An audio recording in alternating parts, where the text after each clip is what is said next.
वो इस बात से गुस्से में लग रहा था कि किसी ने वास्तव में उन गहनों को चुराने की हिम्मत की जो उसने और दृष्टि ने मिलकर बनाए थे। क्योंकि ये पहला टुकड़ा था जिसे दृष्टि ने एक ज्वेलरी डिजाइनर के रूप में डिजाइन किया था, इसका उसके लिए एक अलग महत्व था।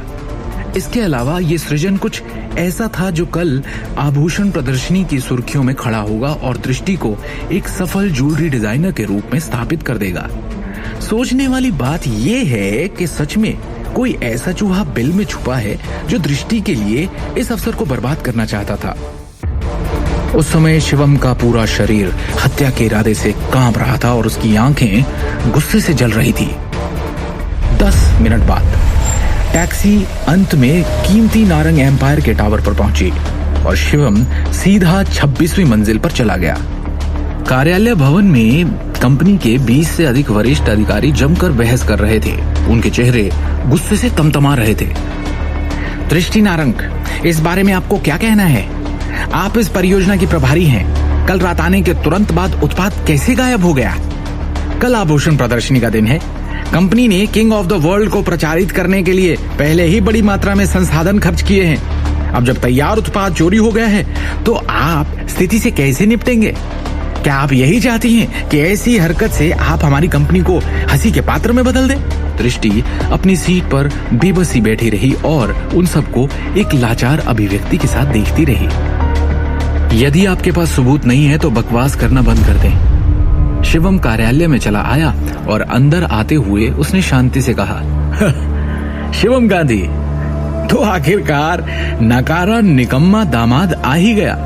मुझे तो लगा था कि तुम अपने गुनाहों की सजा मिलने के डर से शर्माकर कहीं भाग गए। उस समय करण नारंग ने शिवम को एक चंचल अभिव्यक्ति के साथ देखा। ऐसा लग रहा था कि वो खुद से बेहद खुश है। तुम कहना क्या चाहते हो? शिवम ने करण से धीरे से पूछा। करण ने चालाकी से कहा, तुम सहायक निदेशक हो, वो व्यक्ति जो हर दिन किंग ऑफ द वर्ल्ड के संपर्क में आता है, और फिर जब वही गहना गायब होता है तो तुम कंपनी में मौजूद नहीं थे। अब या तो ये महज इत्तेफाक है या फिर हम सभी का मानना है कि इस चोरी में तुम्हारा हाथ है। वास्तव में मुझे पहले से ही संदेह था कि पिछली बार कुछ गलत था। हालांकि दृष्टि नारंग केवल एक दिन के लिए कार्यालय में थी। उसने पहले ही एक कार खरीद ली थी जिसकी कीमत 90 लाख के करीब थी। करण ने स्थिति का विश्लेषण करते हुए एक गंभीर अभिव्यक्ति के साथ कहा, इससे अकेले हम ये मान सकते हैं कि कार उन चीजों में से एक थी जिसे उसने लाखों के गहने बेचकर खरीदा था। ये देखते हुए कि वो अपने पैसे को लापरवाही से कैसे खर्च करती है, क्या आप में से कोई वास्तव में उसे यहाँ खड़े होने के लिए फिट देखता है?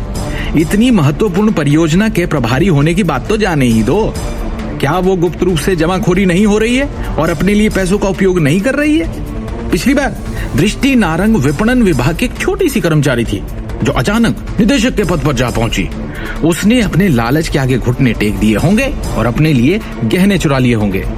ये निश्चित रूप से अपेक्षित है। आखिर जो लोग गरीबी में वापस गोता लगाने से डरते हैं वो इतनी महत्वपूर्ण स्थिति के लिए कैसे उपयुक्त हो सकते हैं? उसने अपनी संपत्ति बनाए रखने के लिए निश्चित रूप से गहने चुराए होंगे। हे भगवान, इस तरह से घृणित कार्य! दृष्टि ने निश्चित रूप से इस बार विश्व के राजा की डकैती में एक महत्वपूर्ण भूमिका निभाई होगी। करण के करीबी दोस्तों और वरिष्ठ अधिकारियों में से हर एक ने दृष्टि का उपहास करना शुरू कर दिया और आग में ईंधन डालना शुरू कर दिया। चुप रहो, तुम झूठे आरोपों के साथ मेरी प्रतिष्ठा को धूमिल कर रहे हो, दृष्टि ने गुस्से से कहा। आज काम पर पहुंचने पर दृष्टि पहली थी जिसे पता चला कि तिजोरी में से किंग ऑफ द वर्ल्ड गायब हो गया था। अपने सदमे के क्षण के बावजूद उसने तुरंत सारे सीसीटीवी कैमरों को देखने का तर्कसंगत निर्णय लिया। हालांकि उसने पाया कि कंपनी के सभी सीसीटीवी कैमरास पिछली रात को जानबूझकर बंद कर दिए गए थे। इसके अलावा बिजली के कमरे में से बिजली के तार भी कुछ समय के लिए काट दिए गए थे। ऐसा लग रहा था जैसे किसी ने इस डकैती की योजना पहले से ही बना ली हो। लेकिन किसने? आखिर किसने पहले से ही योजना बनाकर किंग ऑफ द वर्ल्ड को गायब किया होगा? क्या इस चोरी के कारण अब दृष्टि का नाम मिट्टी में मिल जाएगा या शिवम उसके नाम पर उछला कीचड़ साफ कर देगा? क्या शिवम पता लगा पाएगा कि ये चोरी किसने की? आगे की कहानी जानने के लिए देखिए अगला एपिसोड सिर्फ पॉकेट एफएम के YouTube चैनल पर और शिवम द हिडन वॉरियर के सारे एपिसोड्स को सुनने के लिए डिस्क्रिप्शन में दी लिंक से डाउनलोड करें पॉकेट एफएम ऐप।